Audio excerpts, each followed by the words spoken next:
ഏതൊക്കെയോ ആത്മാഭിമാനമുള്ള യൂത്ത് കോൺഗ്രസിന്റെ പ്രവർത്തകർ എഴുന്നേറ്റ് നിന്ന് ചോദിച്ചപ്പോഴല്ലേ കള്ളി വെളിച്ചത്ത് വന്നത്? അപ്പോഴല്ലേ ഈ കിടന്ന് ഓടുന്നത്? ഒരു കുറുവാ സംഘത്തെ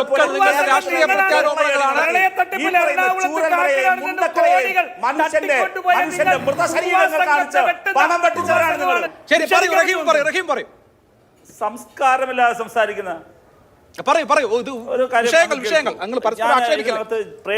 ഏത് സംസ്കാരം നിങ്ങളല്ലേ തട്ടിച്ചത്? ഉദ്യോഗസ്ഥൻ CPM സംഘടന ഉദ്യോഗസ്ഥൻ ഫണ്ട് തട്ടിച്ചില്ലെന്ന് ബഹളം വെക്കുന്നത് എന്റെ അവസരമാണ്. ഞാൻ മറുപടി പറയട്ടെ ശ്രീ രാജു. പറയൂ പറയൂ. ഇതിനകത്ത് അല്ല, അങ്ങനെ അവസരം വേണ്ട, അങ്ങനെ അവസരം വേണ്ട. ഇത്ര നേരം എന്റെ അവസരത്തിലാണല്ലോ അങ്ങയോട് കാണിച്ച പറയട്ടെ. നിങ്ങൾ എന്നെ കൊണ്ട് പറയിക്കാൻ ഞാൻ 5 മിനിറ്റ് കൊണ്ട് കാര്യങ്ങൾ പറഞ്ഞു തീർക്കുമായിരുന്നു. ഞാൻ എന്റെ അവസരത്തിൽ പറയട്ടെ, താങ്കളുടെ അവസരം മുഴുവൻ താങ്കൾ മൈക്ക് വെച്ചില്ലല്ലോ. ശരി, 15 മിനിറ്റ് താങ്കൾ സംസാരിച്ചല്ലോ. ഇനി എന്റെ അവസരത്തിൽ ഞാൻ സംസാരിക്കട്ടെ. പറയൂ. അഭിലാഷ്, 15 മിനിറ്റ് നിങ്ങൾ എന്നെ കൊണ്ട് സംസാരിപ്പിച്ചോ? 15 മിനിറ്റ് എന്നെ കൊണ്ട് സംസാരിപ്പിച്ചോ? ഞാൻ പറഞ്ഞ ഓരോ വാക്കിൽ നിങ്ങൾ റഹീം പച്ചക്കള്ള ചോദിച്ചപ്പോൾ നിങ്ങൾ ഇടപെട്ടില്ലല്ലോ. അഭിലാഷിന് ആരോപണമുണ്ടോ? യൂത്ത് കോൺഗ്രസ് അങ്ങനെ ഒരു ആരോപണം ചോദിച്ചോ? ഞാൻ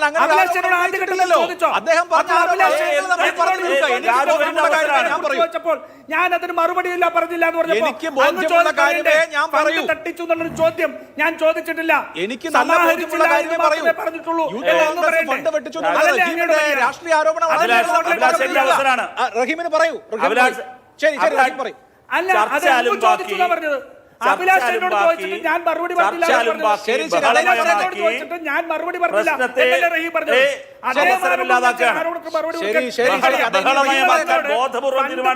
കുറിച്ച് ചോദിച്ചിട്ട് ഞാൻ മറുപടി പറഞ്ഞില്ല എന്ന് പറയുമ്പോൾ ഞാൻ ആ ചോദ്യം രാജുവിനോട്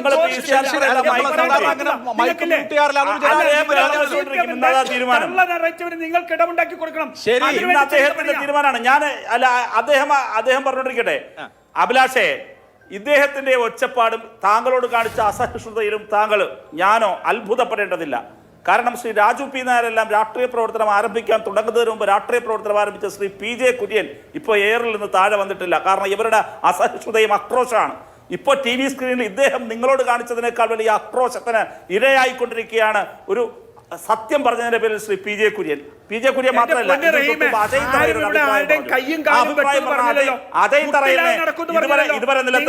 ഇതുവരെ നിലത്തിറക്കിയിട്ടില്ല.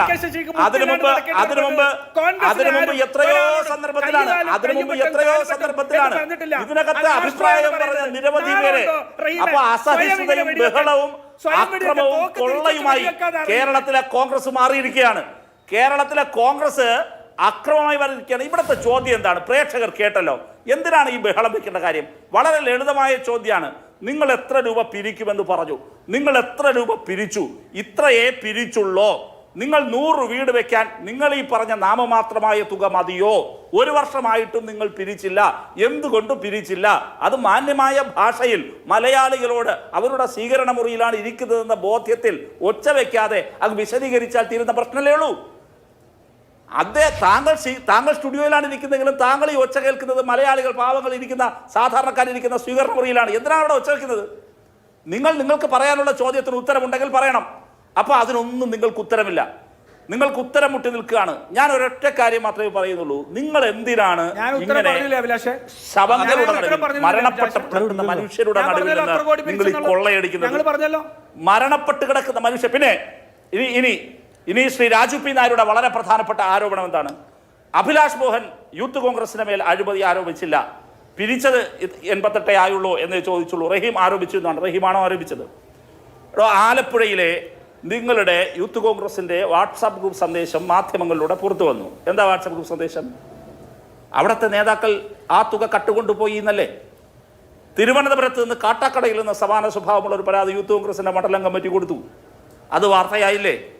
ഞാൻ അങ്ങയോട് ചോദിക്കുന്നു, ഞങ്ങൾ ആരെങ്കിലും വാർത്താ സമ്മേളനം നടത്തി ആരോപിച്ചതാണോ രാഷ്ട്രീയ പ്രേരിതമായത്? യൂത്ത് കോൺഗ്രസിന്റെ ഒരു ക്യാമ്പ് നടക്കുമ്പോൾ പറയട്ടെ, അങ്ങ് കേൾക്ക്.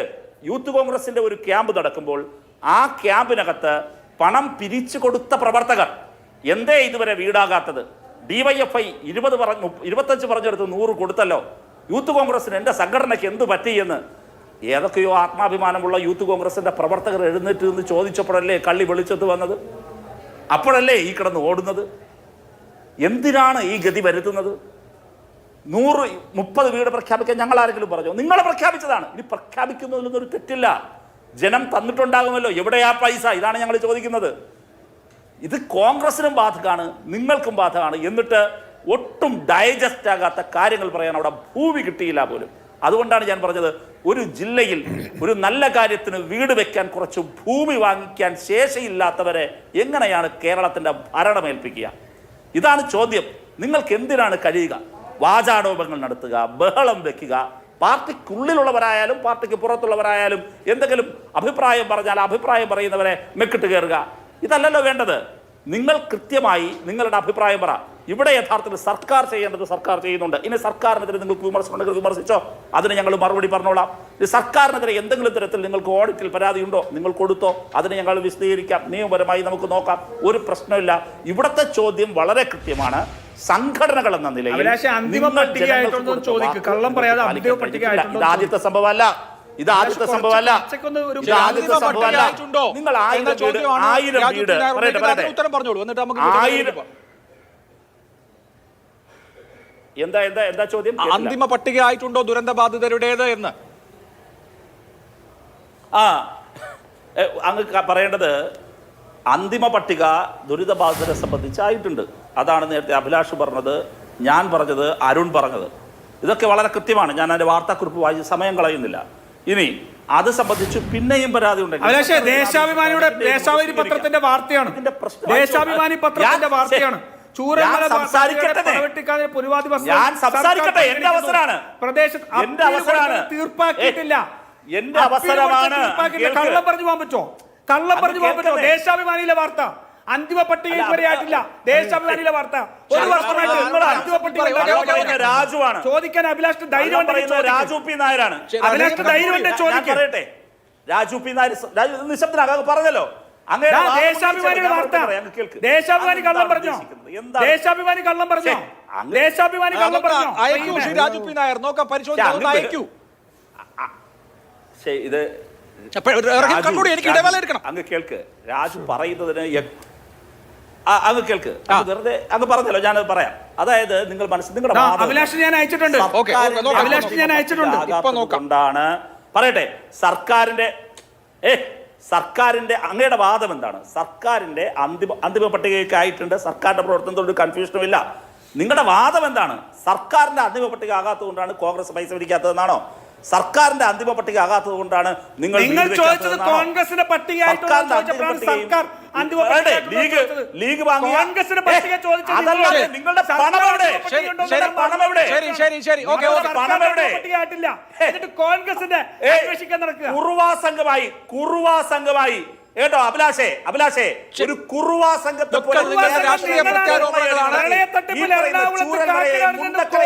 മനുഷ്യന്റെ മൃതശരീരങ്ങൾ കാണിച്ച് പണം വെട്ടിച്ചവരാണ് നിങ്ങൾ. ആരോപണ പ്രത്യാരോപണങ്ങളാണ് പരസ്പരം. നിങ്ങൾക്ക് മാത്രമാണ് അക്കാര്യത്തിലെ ഓണർഷിപ്പ്. ശരി, ഓക്കെ.